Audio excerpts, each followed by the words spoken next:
Hello नमस्कार साथियों, आप लोग को स्वागत है यूट्यूब चैनल ब्राइट कोचर लाइव में। तो साथियों, आज की क्लास में हम लोग फिर से प्रैक्टिस करने वाले हैं साइंस का इम्पोर्टेंट क्वेश्चन। यह बुक जो है सो एस.के. झा सर पब्लिकेशन का है।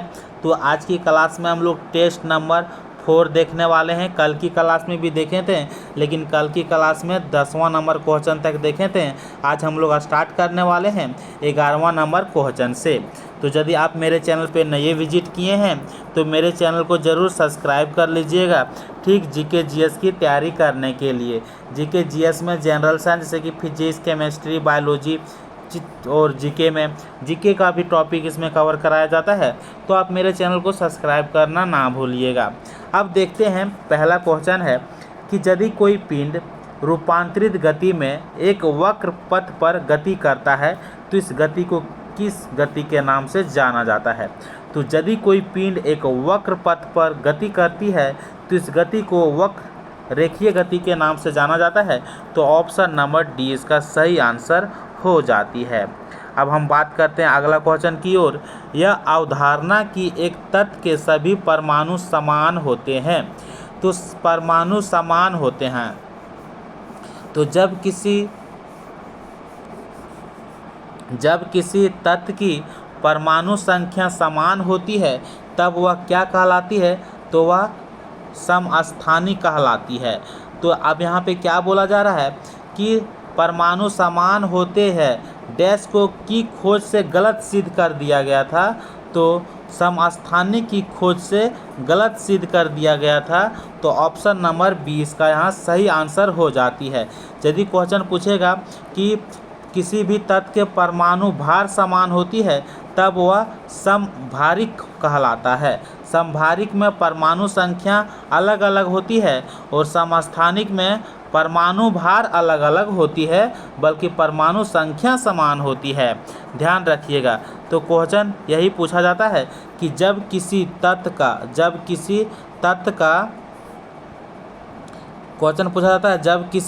का परमाणु संख्या समान हो तब वह समस्थानिक कहलाता है, लेकिन परमाणु भार जो होती है वह अलग अलग होती है। लेकिन किसी तत्व का परमाणु भार समान हो लेकिन परमाणु संख्या अलग अलग हो तब वह क्या कहलाएगा, तो समस्थानिक कहलाएगा, जिसको इंग्लिश में आइसोटॉप्स बोलते हैं। अब अगला क्वेश्चन देखते हैं कि रासायनिक विशेषता एक समान होती है। ठीक है, और पहले ये क्वेश्चन देख लेते हैं 13 नंबर वाला क्वेश्चन कि जब आप एक परमाणु के न्यूट्रॉन की संख्या को बदलेंगे तब क्या बदला जाता है। तो जब कभी परमाणु के न्यूट्रॉन की संख्या को बदला जाता है तब वह आइसोटॉप्स में कन्वर्ट हो जाता है, यानी कि समस्थानिक में कन्वर्ट हो जाता है। इसके साथ साथ क्या होता है, परमाणु द्रव्यमान भी बदल जाता है।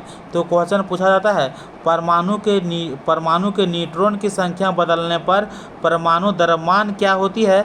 तो परमाणु द्रव्यमान बदल जाती है, लेकिन इसका रासायनिक गुण जो होती है वह नहीं बदलती है, यानी कि वह समान होती है, यानी कि वह नहीं बदलती है। तो ठीक इसी प्रकार से यहाँ पे क्वेश्चन देखते हैं कि रासायनिक विशेषता समान होती है, नहीं बदलती, तो किसका, समस्थानिक का।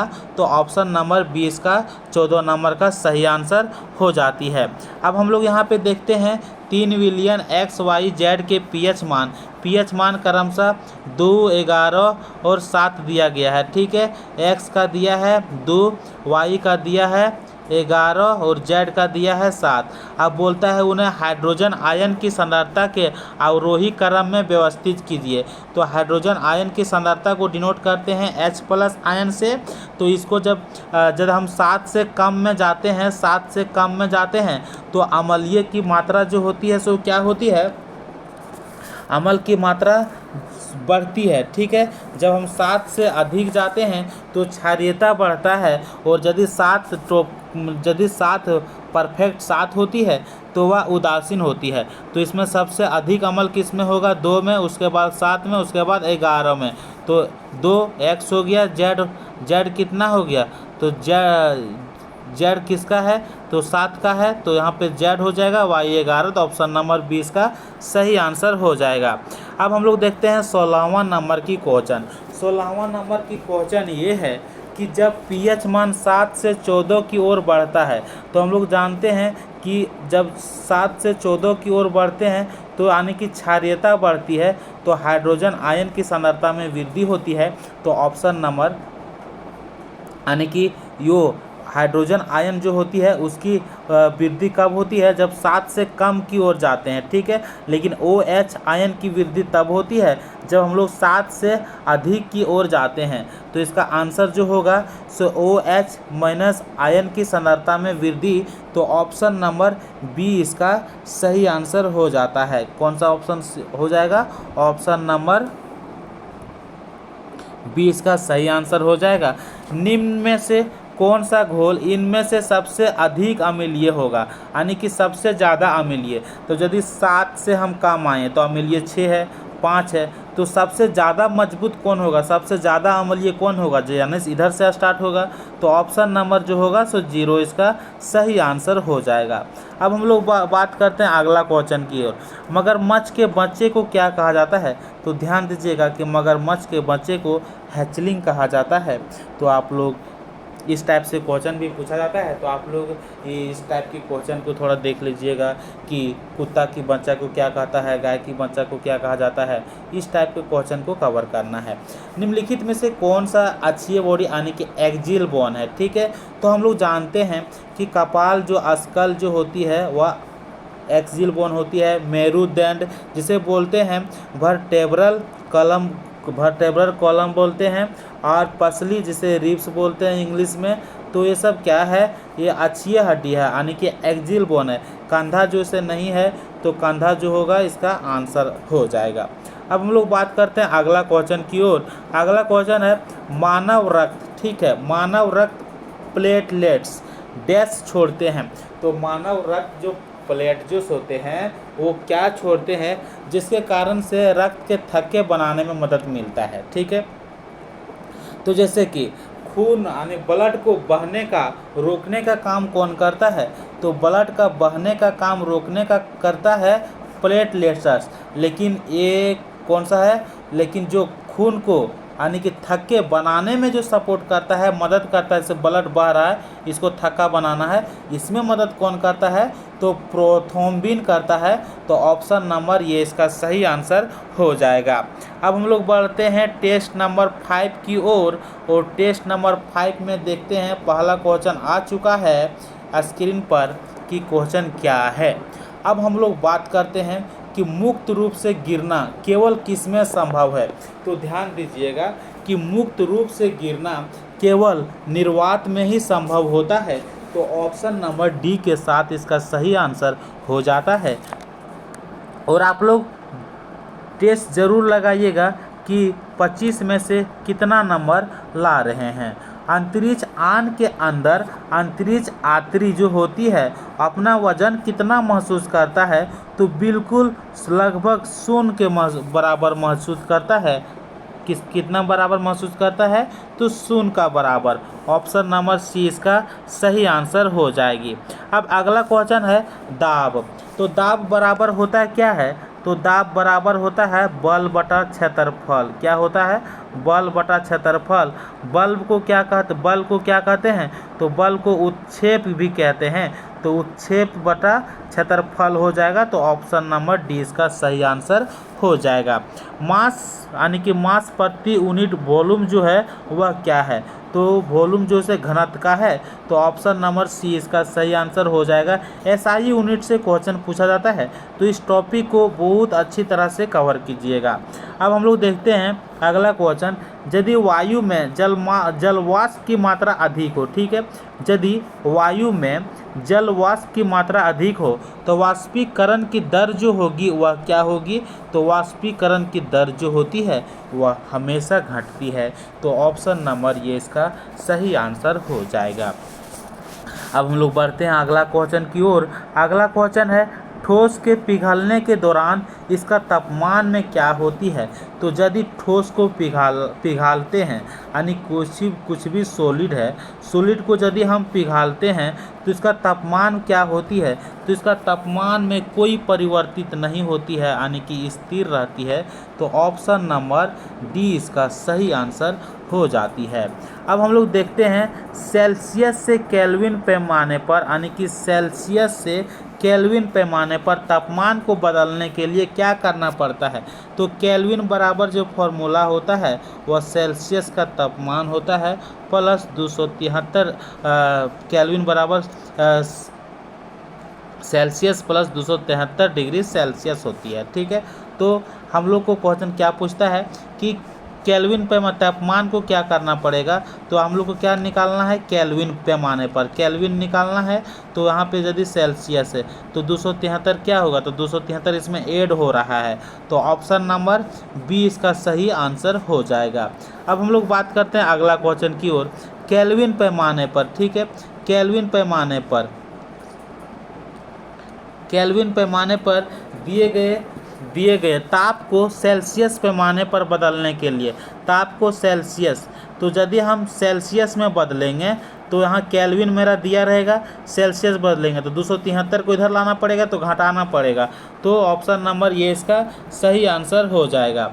अब हम लोग बात करते हैं अगला क्वेश्चन की ओर। किसी विस्फोट के कारण समुद्री के तल पर बनने वाली लहरें जो होती है वह क्या होती है।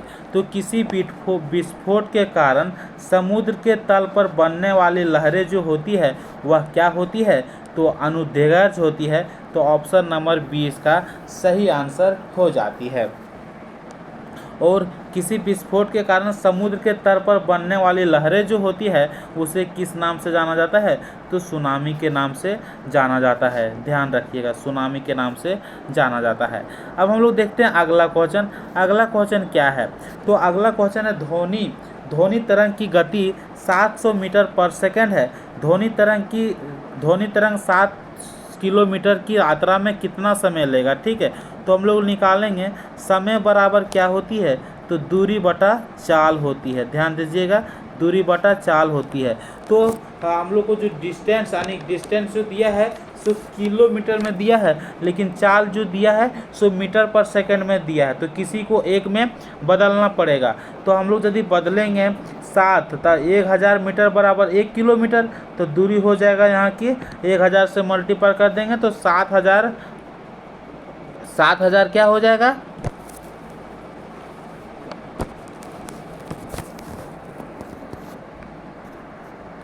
7000 मीटर हो जाएगा। ठीक है, अब जब देखते हैं कि 7000 मीटर हो गया तब हम लोग भागा किससे देंगे, 700 मीटर पर सेकंड से। तो 700 मीटर पर सेकंड से भागा देंगे, चाल है तो 0 0 कट हो जाएगा, 7 से भागा देंगे तो 10 हो जाएगा, यानी कि 10 सेकंड इसका सही आंसर आएगा। तो ऑप्शन नंबर ये इसका सही आंसर हो जाएगा। अब हम लोग बढ़ते हैं अगला क्वेश्चन की ओर। अगला क्वेश्चन देखते हैं क्या है, और अगला क्वेश्चन स्क्रीन पर आ चुका है।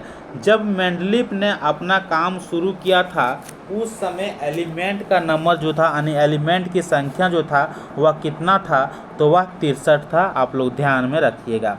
निम्नलिखित में से किसके द्वारा किया गया तत्वों का वर्गीकरण न्यू तत्वों के खोज के लिए प्रेरित किया गया था, तो मेंडलीफ के द्वारा। तो ऑप्शन नंबर सी इसका सही आंसर हो जाएगा। अब हम लोग बढ़ते हैं अगला क्वेश्चन की ओर। सोडियम से क्लोरीन की ओर जाने पर परमाणु की आकार क्या होती है।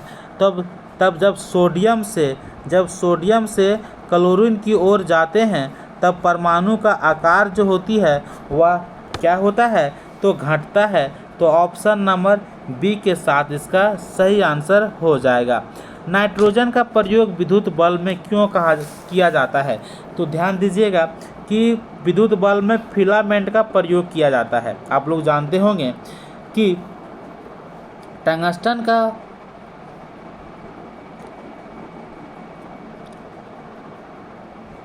नाइट्रोजन का प्रयोग जो होती है विद्युत बल्ब में इसलिए किया जाता है क्योंकि दहन को सपोर्ट नहीं करता है, दहन को सपोर्ट या नहीं करता है। और यहाँ तक ये भी होता है कि विद्युत बल्ब की जीवन काल बढ़ जाता है, जैसे कि